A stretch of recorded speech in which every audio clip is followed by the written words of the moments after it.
Today we welcome Nabil Malouli. Nabil serves as DHL SVP Global E-commerce and Returns. Welcome, Nabil. Well, it's nice to meet you. My pleasure. Thank you for having me. Let's get right into it. One thing I know you're very passionate about, as you are responsible for it in your role, is returns. Now, that was the talk for 2 years because with the rise in e-commerce, businesses were completely taken off guard with the return avalanche. And so I think we're in a better place from a footing standpoint, logistically, and even I think I saw a report either created by DHL or otherwise where it's identify the serial returners. There are changes going on in the industry with free returns. I'd love to hear your thoughts on that. Yeah, absolutely. What we are saying now is, as you start to see penetration of e-commerce growing, that problems become a bigger problem. And when we talk about a bigger problem, we're talking about a bigger financial problem, not only an operational execution problem. Last year alone, it was reported that in the US alone, we had approximately 860 billion of gross merchandise value being returned. So we're going to probably get to the trillion this year. And where it becomes really a problem is e-commerce traditionally has the highest level of returns in percentages, right? We have warehouses where you have 30, 35% in fast fashion, as an example. And these businesses, they are built that way. They are built with a rate of returns that is 30%, and that's okay. It's the business model. But when you start to look at like general statistics, what you see is that in 2012, 2013, the rate of returns across the industry in e-commerce was around 10 to 11%. And last year we were close to the 20%. And that's combined all industries. And so you start to have like a much bigger share, and you start to have a much bigger rate across all categories. And you can say, well, what is it? I think there is a combination of factors. There is a lot of people that have experienced different type of categories of products during COVID that they were not buying necessarily online because they had no choice. So I could have been a buyer, an online buyer for 10 years and never bought clothing because I just felt like, oh, I need to try it. And then suddenly, well, I have no choice, right? And so I'm like, okay, let me try it. And then I'm like, oh, this shirt doesn't look like the models on me. Well, guess what? You're not the only one. So that goes back and that start to create like a triggering effect. I think the other element that is very important is, and we see this across the maturity level of companies. The priority for companies was, I need to increase my GMV. I need to sell more, no matter what. That's priority for most of the e-commerce businesses. That's what they talk about, is GMV, GMV, GMV. And what happened is many companies, they actually don't discount GMV of return products. They will just write them off. And so you also have a factor that is like, well, if financially there is still a benefit for me to show that I actually sold more items, and then I find a way to either destroy them, liquidate them, whatsoever, then there's also a challenge as to, well, how do you fix this? And do you really have an incentive to fix the problem? And I think that's also something that is driving some of the policies. That's something that is driving, making it very easy for consumers to return items, extending policies, and so on. So there was like some articles around, I think there was Zara and Boohoo that made an announcement around their policies. And then you have all the media jumping on this, and they say, well, hey, guess what? This is changing. It's going to be all over the place. Well, wait a second. Yes, that's true. But then look, there are other companies that are actually extending policies of returns. And if you bought something, for example, on Amazon, you will have noticed that if you are trying to return something since probably like 4 weeks or 5 weeks, they give you until end of January to return that item. Why? Because they obviously don't want to clog the warehouses. But that's something that is also new, and they will give you extended returns period because they don't want to get this item back, and they still have the money in the bank, which makes sense, right? Like, well, I'll keep it, especially if it's an item that I don't really need right now to resell, and because I'm not going to recover most of the value of it. So I think you have these different factors that are playing into how companies are deciding how do they manage this.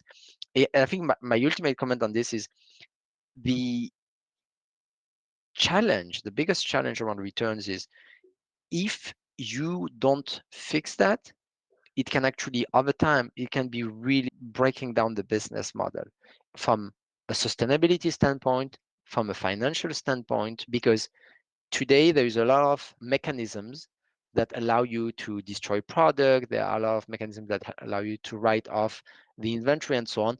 But you start to see governments, for example, in Europe and so on, that are starting to put in place regulation to not destroy manufactured products, as an example, that don't have to be destroyed. And so there is regulation on one side, and on the other side, you start to see consumers that are coming after the brands and are starting to say, well, I want you to be more sustainable, or they're gonna favor a company that is more sustainable than another one. And so it makes no sense for you to do, a whole marketing journey around how great your electric vehicle fleet is if on the back of this you're destroying 20% of the inventory that's coming back. As soon as someone discovers that, then you have a similar like PR crisis that you've had like around many of the sustainability topics once they raise to the top. And there was just a video just made like recently by the Wall Street Journal talking about this. I think this is becoming mainstream, and I think you're going to start to have a lot more eyes on this from a sustainability standpoint, but also from a margin maximization standpoint, because there's obviously a lot of money there also for companies to recover, especially as consumers are getting more comfortable with the idea of buying, secondhand items across many categories, right? I mean, there are multiple business models out there that are all based on this e-commerce strategy, which is nothing more, nothing less than reconditioned items, second-hand items that have been cleaned, verified, and that don't sell for full value, but they sell for much better value than if they were liquidated also. I would agree with you. If one of it, going back to how we got here, which is so interesting to hear what you have to say about it, and that GMV has been the lead, let's call it a tent pole, or the reason kind of why we are here today. Something happened along the way. Some company, and I don't really actually know which one, they kept customer acquisition and retention was right behind GMV. So the better, more gracious the offer was, the more likely that person was to come back. And then so it was like, well, okay, well, you can return it. You can take 4 weeks. Well, okay, he's doing 4 weeks. Let's do 6 weeks. Okay, you can take 6 weeks. They're doing 6 weeks. Let's do 8 weeks. Let's do it forever. Oh, they're not charging. Oh, they're not charging for shipping. They're not charging for returns. I mean, it's like a race to the bottom, as they say. Why is there never a race to the top where we reverse this tide? And who could potentially be the one? Now you're right, Boohoo and Zara and the dreaded fast fashion, they're putting their foot down. I don't see the rest following. I actually don't see that at all. I'd love to know your thoughts. And what would it take? And maybe it would take, it's going to be very, very 2022, 2023, and it's just going to be totally driven by shame on social media, showing the burning of product, showing the packs and piles and stacks. I'm trying to say stacks of burning clothing in Ghana and Colombia. So what is your thought? I mean, do you have a thought on why there's never that like race to reverse something that actually did us no good? I think there is an awareness level that is not yet there. I think as obvious or strange as it sounds, people don't worry about this. They don't think about this. If people would think about this, you can ask many people actually around you. When someone tells you an anecdote and they say, oh, I just bought these 5 pair of shoes, I tried them and I sent 4 back, and on the same dinner they tell you they are very conscious about the environment and they are not eating meat because of that, you're like, well, do you realize that this makes no sense? Because and people will say like, what do you mean? Like, no, I had no idea, right? So I think it's not something that is obvious, even if it is obvious, but people don't necessarily think about it. That's why I think the increasing the awareness of what is happening, I think, is important. But to be honest, it's reverse logistics, and the topic of returns is almost one of this, like, it's kind of like the unsexy part to talk about in e-commerce.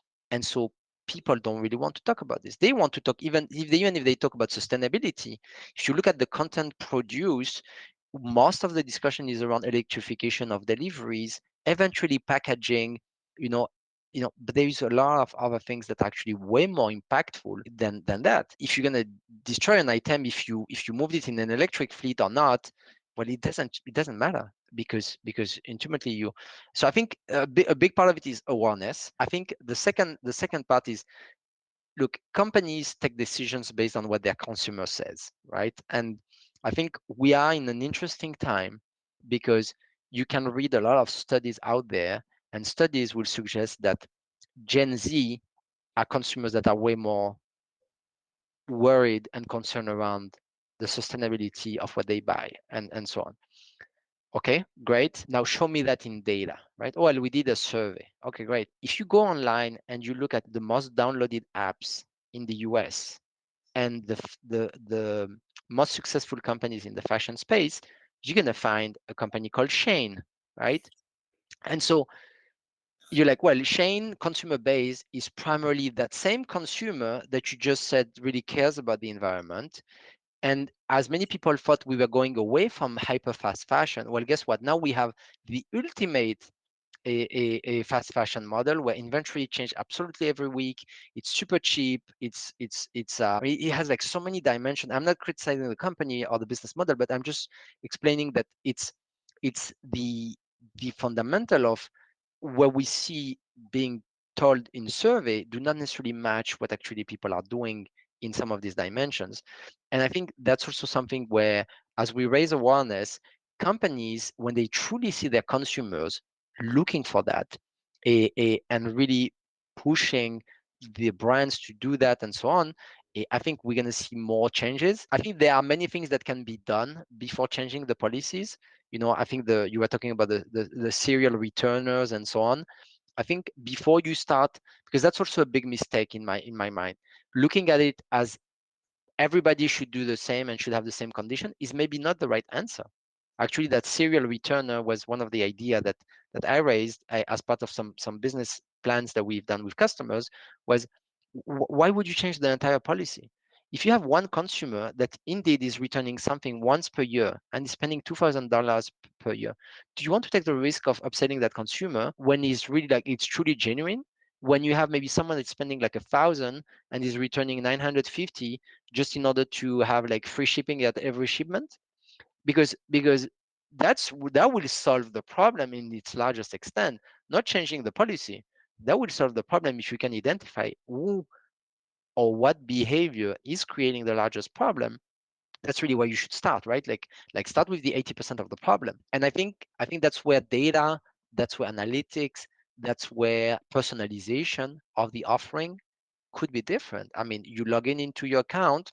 Well, guess what? Your serial returners, well, the policy doesn't apply the same way for you. You get an alert. I mean, I think these are more realistic ideas, because there are so many companies. You sit down with the people of digital consumer, or digital e-commerce, or digital teams, whatever their name is, the people that are in charge of growing the GMV, the first thing they're going to tell you is, number one reason of a cart drop is shipping and logistic costs that are higher than expectations. Second one is return policies that are not in line with what consumer expects. And so right away, they're going to tell you, oh, do you want 60% of my orders to drop because we changed the policy? Impossible. And that's why I think there is this need, but we should be really thinking more pragmatic and not really looking at everybody apply the same way. And I will make a last comment on this, is the same. Everybody's like, oh, Zara did this, they're going to set the trend and so on. And the answer is probably not. Why? Because Zara is Zara. Zara is a very well-known brand. People go, they look for Zara.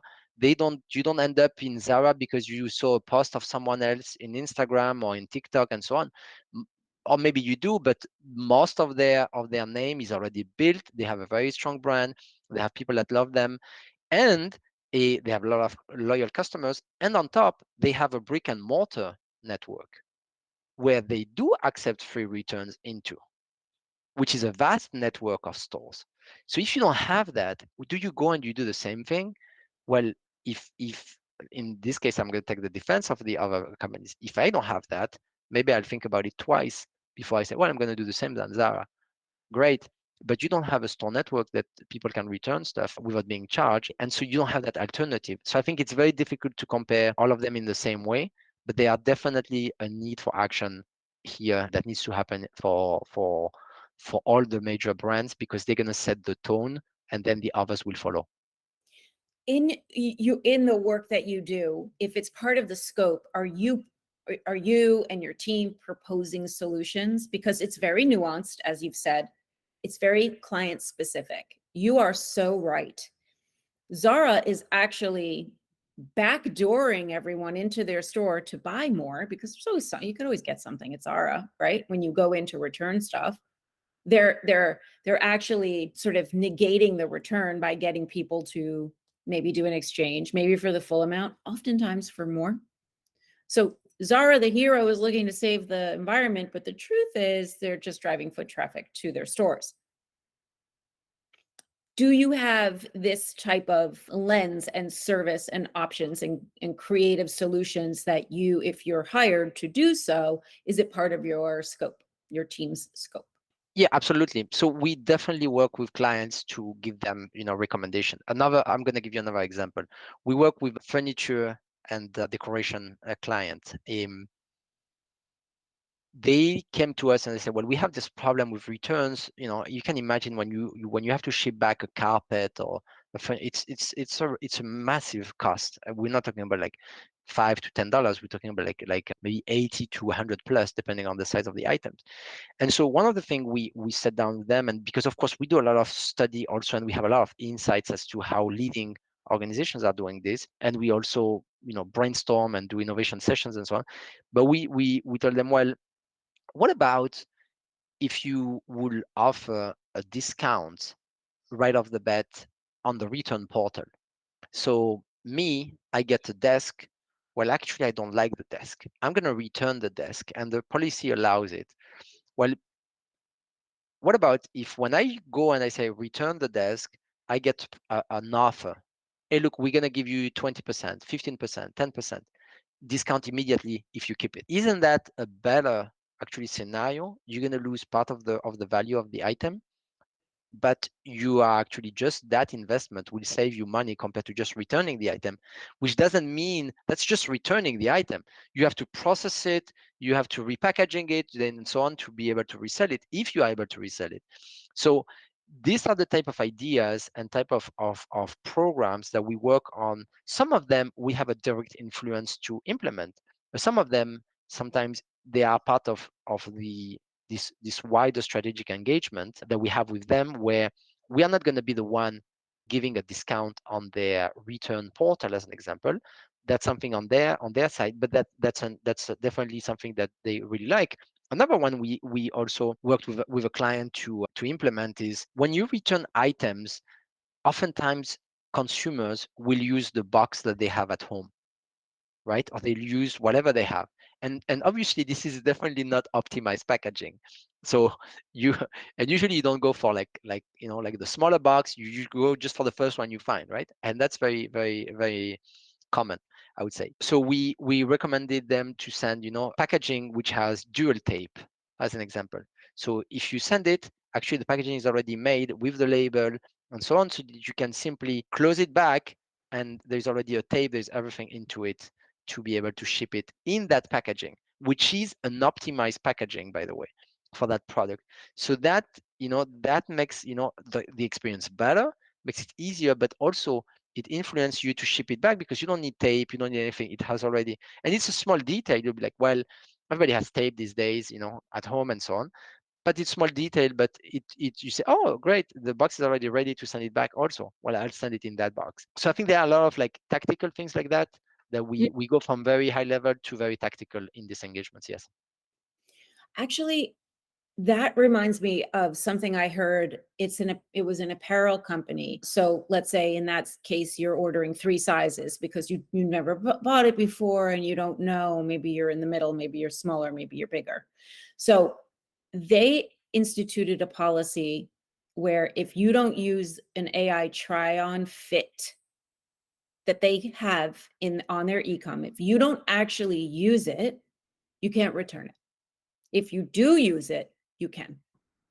And that is an interesting way to look at furniture as well, which is use the AI, check out if it looks good in your room, make sure it fits. Can you imagine someone ordering a sofa and has to return it because they didn't measure? I mean, and then it's on you to take it back and maybe it gets damaged in the shipment. That's an insane world to live in as a business model, the free reign of it. So conditional returns, I think that's what we're going to call it. Conditional returns based on certain criteria and certain individuals, but not across the board blanket. That's the new way. Let's say the old way was everyone did everything and it was a race to the bottom.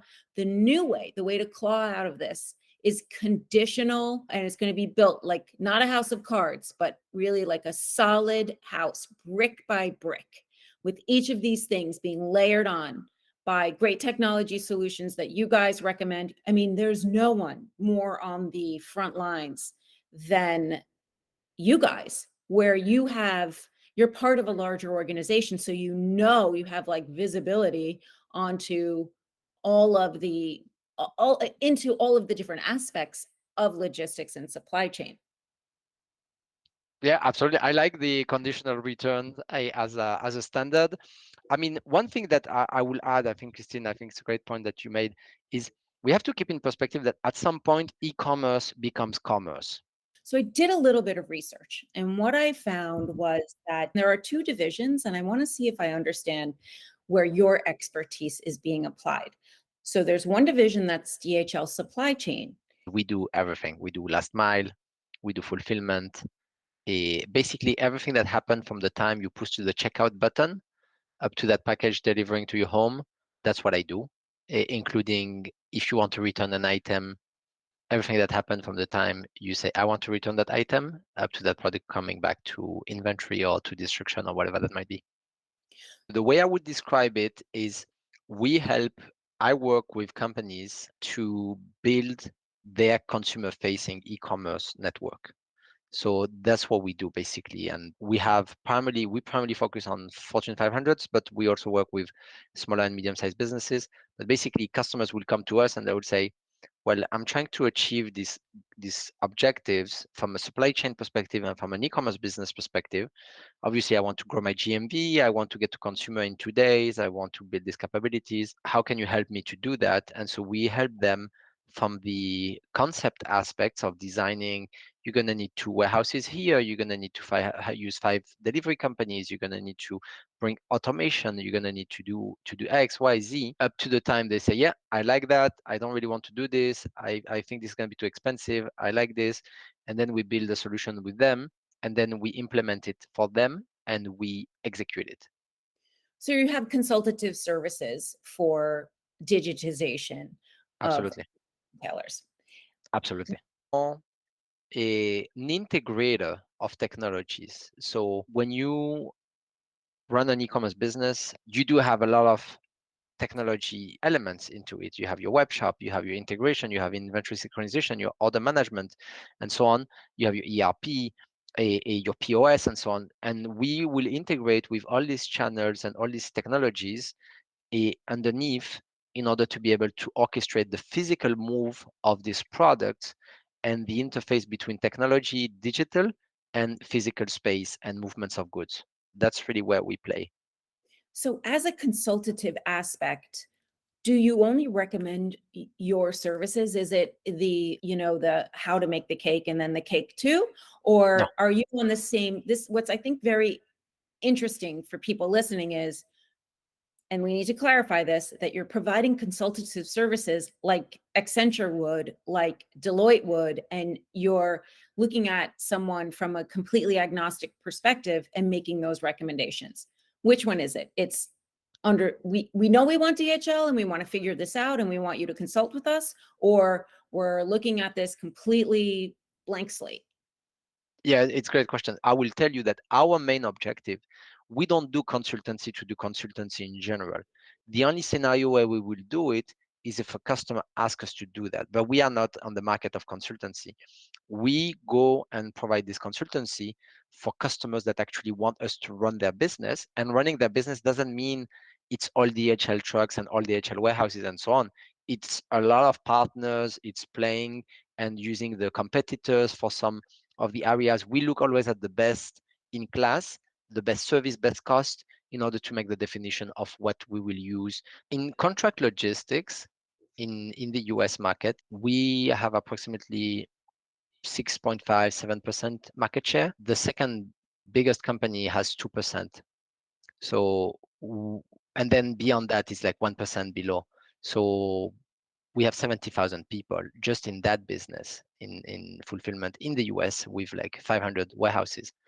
We've been very focused on sophisticated, large scale, premium brands that are really looking for service and quality. But our role is to orchestrate that full end to end. Let's focus on a company that would want to have you guys as the way you're describing it, and correct me if I'm wrong, as a third party outsourced full service e-commerce provider or omni-channel provider. Yeah, absolutely. That's really the right way to describe it. I like to simplify my work by saying we are helping companies to bring you as a consumer your purchase faster, cheaper, and in a better quality. That's really what we do. And so we are in a third party space, and it doesn't mean that we have to execute all of it. It could be with partners where it makes sense. It's with part of the technology is ours, part of it is outsourced to technology best in class software providers. So we in both actually in the digital space we have partners, and in the physical space as well we have partners.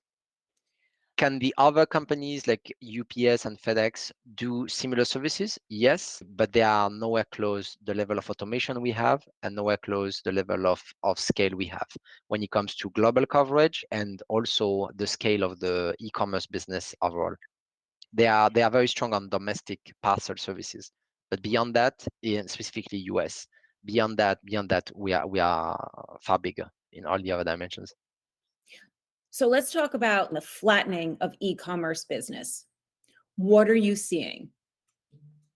Yes, so what we are saying is right now a excess of inventory higher. So last year we had a situation where people were worried about having enough inventory to maintain their sales. And this year we're seeing companies more worried about their ability to convince customers to basically buy as much as they did last year. We have seen in terms of volumes of order, which I think is way more interesting to look at than gross merchandise value, because gross merchandise value, you can always have the argument around inflation numbers and how much you put, into factoring. You can show +5 or +8% on GMV, and people could say, well, that's actually the same number than last year if you put the inflation into that GMV of last year. So we look at it in terms of order volume, and across the board we've seen increases. Of course, we are not looking at the same type of increases, a 20+% that we've seen the 2 years before, years on years, but we are still seeing like increases that go between single digit and low double digit for some companies. Obviously, there is a mix, but overall, it has been actually surprisingly positive for many people that even the order volume is actually up overall. I think there is a rationale also around this, which is companies have tried to, obviously, because of excess of inventory, have been more aggressive, maybe on some of the discounts that they are doing. And consumers, because of the economic situation, even if unemployment remains super low, they have been more aware and more careful on their spend. And many consumers, I think, have waited for things that they wanted to buy for this promotional period. But so far, we will close the year in a good position with positive growth, and which means our clients are also positive trending. And you anticipate sort of that single digit, low double digit growth over the next, well, let's say 2023. I think people are kind of holding their breath a little bit on, but that sort of, I think, would feel about the same, but I'd love your perspective on that. Yeah, I think so. I really think so. I think we are definitely not yet into a recovery mode or where there is any major sign of improvement. So I think next year is going to be really the year of transition. I think this year, you could even argue that the performance is actually really good because we have to keep in perspective that the last 2 years, in the US, we've been printing an unbelievable amount of money and people were very limited into what they can do. So the notion that even people are still buying more this year than the last 2 years is quite a good result, at least in my assessment, because you could have expected that people being able to travel and do other activities that they've not been able to do for the last 2 years, they will actually see. I'm talking like aside of the macroeconomic environment, talking just generally speaking from a behavior standpoint, you could have expected people actually to reduce significantly their spend in physical goods and so on, and travel and go more out, which I think they are doing anyway. Eh, but actually the numbers are still positive. So I think next year we will be in the same line. I think we will see single digits, depending on the categories, to low double digits on some categories. I would probably suggest an average of somewhere in like the 10 to 12% growth for the year. I'm in agreement with you on the outlook for 2023. Right? As companies mature their journey, e-commerce becomes commerce. There is no anymore like a special team. There is not anymore. It gets unified, and then you really just talk about like, well, it's a channel, and how do you unify the experience and so on. And so there is no doubt that at some point, you'll get there where people will be like, well, we should simply look at ways of optimizing, and that's not anymore a race to just GMV. And it's really around like, how do you optimize these flows and so on. I think the companies that are able to work on these things proactively and earlier will be better positioned. And one other thing that I think is going to be relevant is, as we are going into more, I mean, you can imagine, right? Like, we are coming on the back of 2 years and a half, which for businesses that are selling physical products have been amazing, right? I mean, it's simply, it has been, every single stat you look at has been a growth that is a 40, 50, 60, 70%. Even businesses at large scale already, and the smaller businesses in the hundreds in some cases. But we are going to come into a year of transition. This year is already a certain level of transition. Next year is going to be a year of transition with smaller pace. And because you've built capacity, it's the perfect timing actually now to really look at, well, I have built capacity to serve this accelerated growth. Now I have it. Now, what do I do next year? Well, I should be looking at, how do I improve all this capacity that I built, where the last 2 years I was just trying to deliver orders and respond to the market needs. Now I have a bit of time in order to actually really improve what I have, and fine tune my supply chain in order to be able to responding to these needs in a better way. And I think this is in multi-dimension, right? I mean, when we talk about returns, or we talk about distribution of product in the first place, the use, for example, of buy online, pick up in store, or the use of pack stations or parcel lockers, there are multiple ways that companies can use in order to provide a better optimized network and a more sustainable one. And I think we are just getting started in that regard. I think that's a place that's going to still evolve and improve in a significant manner for the coming probably 10 to 20 years. I really like that. I really like your perspective that we're just getting started because, well, let's hope that, like you said, that next year retail gets a break, because it's been, 1 year after another. And in some cases, I think we thought there was a lot to be said about 2022 coming out of COVID. It was going to be the roaring 20s, and the bottom literally fell out. So once again, instead of just doing the things you plan to do in retail and e-commerce, you're pivoting, scrambling, whack-a-mole. Oh, this problem, got that. Here's a new one. And, sort of the only constant, the only thing in life, it's the only thing in life that you can count on is change. I don't know what the saying is. I've already used one pun this call, so that's it. I can't use any more, but there has not been that breath to stop and say, okay, well, what do we do now? And that's what you're sort of prescribing and sort of hoping for in that sense. And that leads to a lot more strategic analysis rather than reactivity, and planning out rather than sort of having to constantly keep up. So we can only really hope for that. And I just want to thank you so much for your insights and all that you had to share. Thank you, Christine. It was a pleasure to be on the podcast. It's my pleasure. Thank you, Nabil.